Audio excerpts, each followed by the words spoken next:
Mari kita sama-sama tundukkan kepala dan kita berdoa ya. Mari kita berdoa. Tuhan Bapa yang bertahta dalam surga, kami mau bersyukur dan kami mau berterima kasih karena kami telah boleh bersama-sama memuji, memuliakan Tuhan. Terima kasih untuk kesempatan pada siang ini kami boleh bersama-sama belajar daripada firman-Mu. Tuhan, kami sadar dan kami tahu akan keterbatasan dan ketidakmampuan kami di hadapan-Mu. Oleh karena itu kami mohon Roh Kudus-Mu menguasai setiap kami, supaya kami boleh belajar dari firman-Mu, kami boleh mengerti akan firman-Mu, dan biarlah firman-Mu juga Tuhan boleh berbicara kepada kami, mengubahkan hidup kami supaya makin hari kami juga boleh makin seperti Engkau. Terima kasih Tuhan, kami serahkan seluruh hidup kami juga hanya ke dalam tangan Tuhan. Dalam nama Yesus kami berdoa dan bersyukur. Amin. Amin. Mari kita sama-sama membaca dari surat Filipi, pasal yang pertama, ayat yang pertama sampai dengan ayat yang ke-11. Filipi pasal 1, ayat pertama sampai dengan ayat yang ke-11. Kita baca sama-sama ya. Filipi 1 ayat 1 sampai 11. Dari Paulus dan Timotius, hamba-hamba Kristus Yesus, kepada semua orang kudus dalam Kristus Yesus di Filipi, dengan para pendiri jemaat dan diaken, kasih karunia dan damai sejahtera dari Allah Bapa kita dan dari Tuhan Yesus Kristus menyertai kamu. Ucap syukur kepada Allahku setiap kali aku mengingat kamu. Dan setiap kali aku berdoa untuk kamu semua, aku selalu berdoa dengan sukacita. Aku mengucap syukur kepada Allahku karena persekutuanmu dalam berita Injil mulai dari hari pertama sampai sekarang ini. Akan hal ini aku yakin sepenuhnya, yaitu Ia yang memulai pekerjaan yang baik di antara kamu akan meneruskannya sampai pada akhirnya pada hari Kristus Yesus. Memang sudahlah sepatutnya aku berpikir demikian akan kamu semua, sebab kamu ada di dalam hatiku, oleh karena kamu semua turut mendapat bagian dalam kasih karunia yang diberikan kepadaku, baik pada waktu aku dipenjarakan maupun pada waktu aku membela dan meneguhkan berita Injil. Sebab Allah adalah saksiku betapa aku dengan kasih mesra Kristus Yesus merindukan kamu sekalian. Dan inilah doaku, semoga kasihmu makin melimpah dalam pengetahuan yang benar dan dalam segala macam pengertian, sehingga kamu dapat memilih apa yang baik, supaya kamu suci dan tak bercacat menjelang hari Kristus, penuh dengan buah kebenaran yang dikerjakan oleh Kristus Yesus untuk memuliakan dan memuji Allah. Ya, mari kita mulai, kita lihat di dalam kertas yang sudah saya buat. Surat Filipi yang terdiri dari 4 bab ini dikenal sebagai surat sukacita. Surat sukacita. Ini buat apa nih?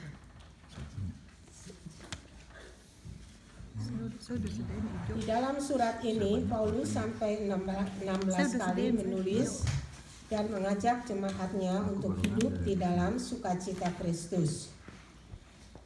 Kalau Paulus mengajak jemaatnya untuk hidup bersukacita, berarti Paulus sendiri hidup di dalam sukacita. Nah, kalau situasi sedang baik atau mudah, tentu kita juga mudah untuk bersukacita. Tapi kalau situasi sedang tidak baik, tentu tidak selalu mudah. Ya, jadi kalau Paulus mengajak jemaatnya untuk bersukacita, tentunya Paulus itu sendiri hidup di dalam sukacita. Tapi kita akan melihat selanjutnya, waktu Paulus menulis surat ini yang mengajak jemaatnya untuk bersukacita, ia sedang berada di dalam penjara.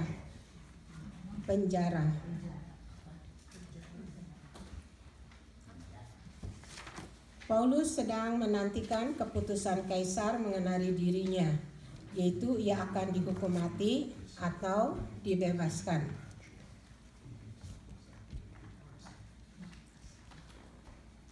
Paulus sedang dihadapkan dengan satu situasi yang menyangkut hidup atau mati.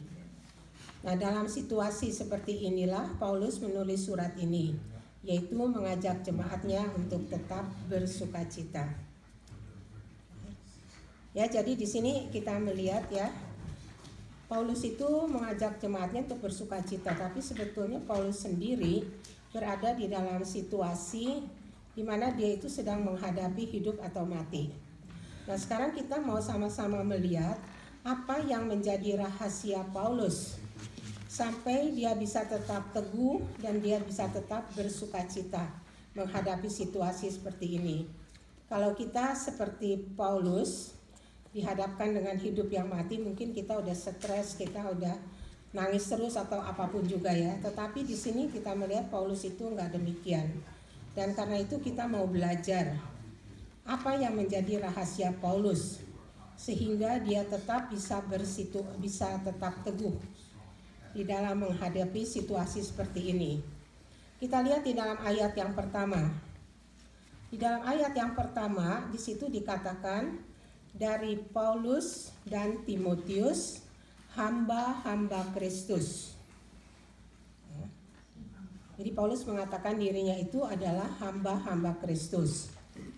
Nah, kalau kita lihat di dalam kenyataannya, sebetulnya Paulus dan Timotius itu bukan hamba ya, dia itu seorang tokoh, mereka itu rasul yang dipakai Tuhan ya.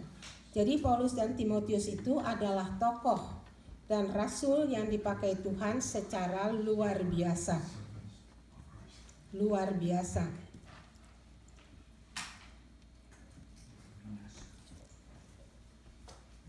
Tapi di sini dia mengatakan dirinya itu adalah hamba. Nah, yang dimaksud dengan hamba di sini adalah slave, budak ya. Dan hamba ini yang dimaksud di sini adalah orang yang tidak punya hak apa-apa. Tidak punya hak apa-apa.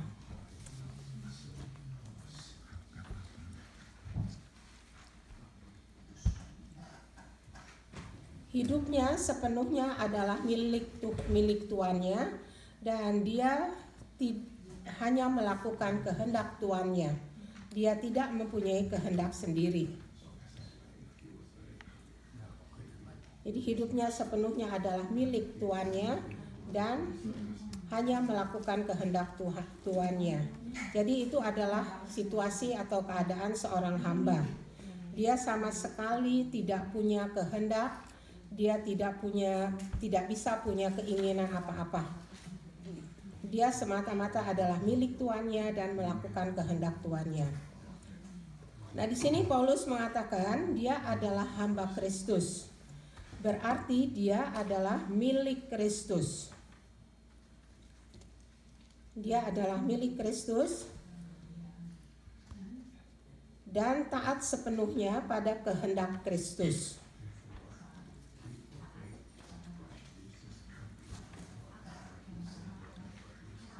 Paulus percaya bahwa Kristus yang memiliki hidupnya adalah Tuhan yang Maha Kuasa dan mengasihi dia. Tuhan yang pasti akan membelanya.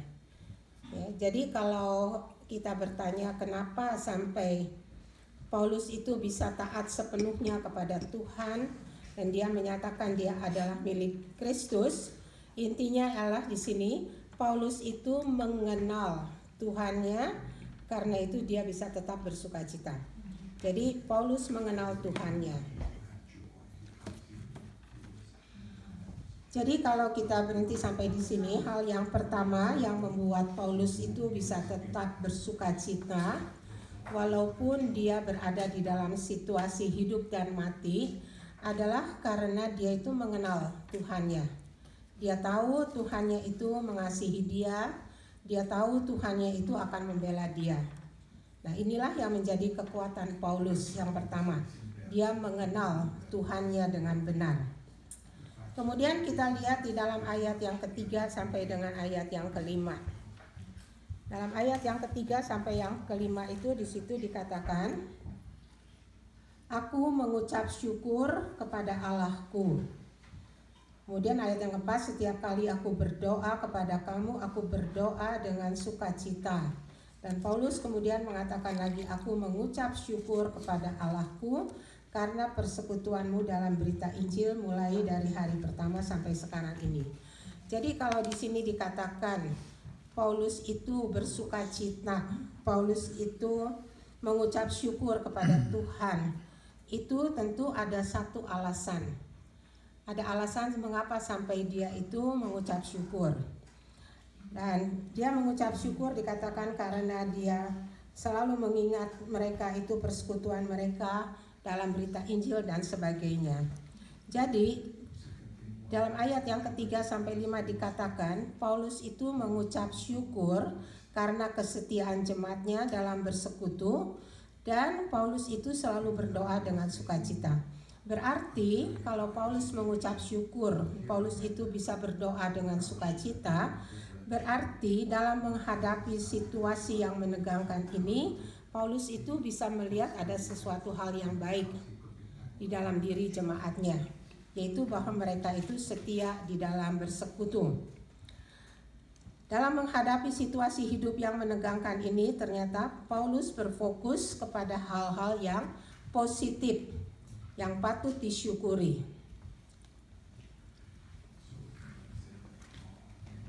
Paulus berfokus pada kasih dan karya Tuhan yang besar terhadap umatnya.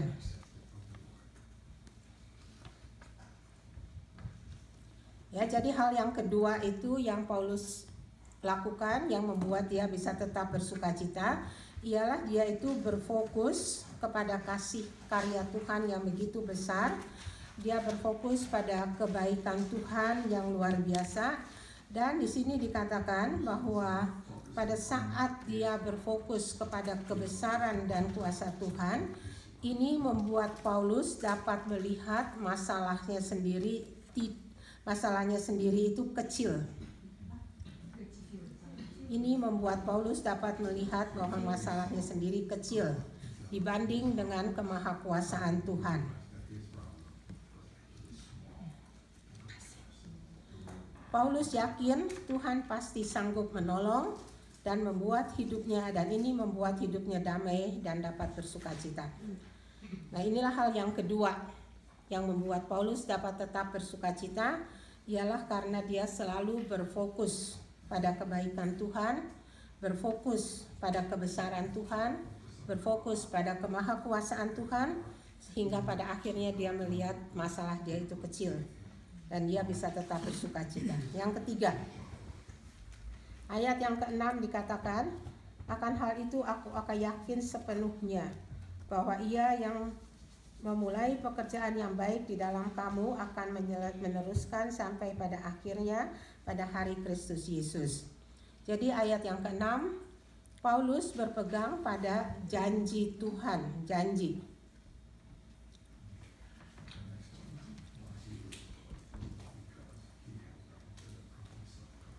Tuhan yang memulai Tuhan juga yang akan menyelesaikan dan menyempurnakan sampai kepada akhirnya. Dengan berpegang kepada janji Tuhan ini membuat Paulus hidup di dalam pengharapan.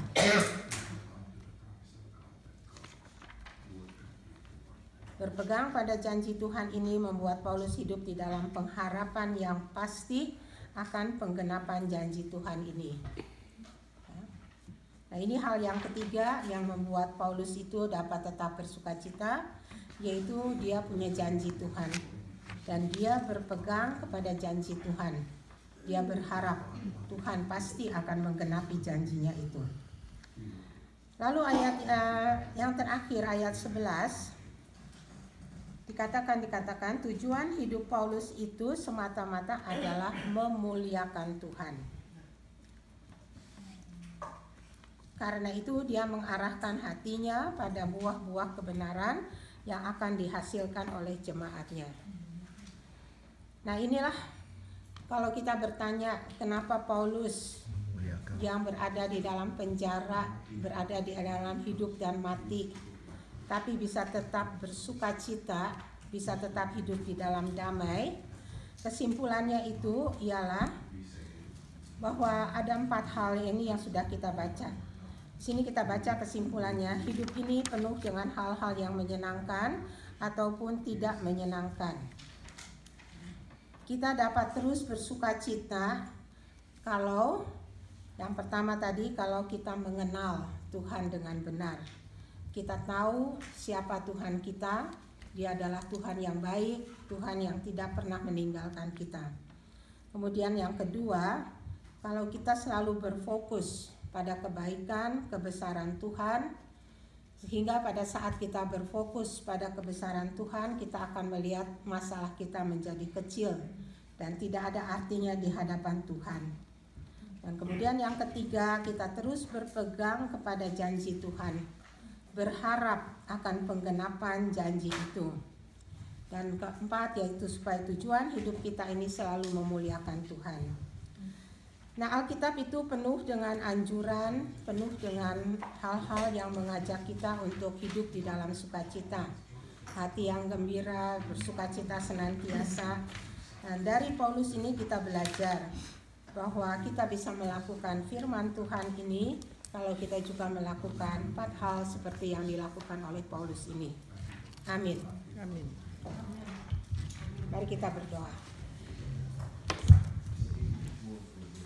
Terima kasih Tuhan untuk firman-Mu pada pagi hari ini. Firman-Mu yang boleh mengajar kami juga untuk tetap hidup di dalam damai dan sukacita Tuhan. Tolong kami Tuhan untuk mengenal Engkau dengan benar. Tolong kami untuk selalu berfokus kepada kebaikan, kebesaran, kasih Tuhan yang begitu besar. Dan tolong kami berpegang kepada janji Tuhan dan berharap akan penggenapan janji Tuhan.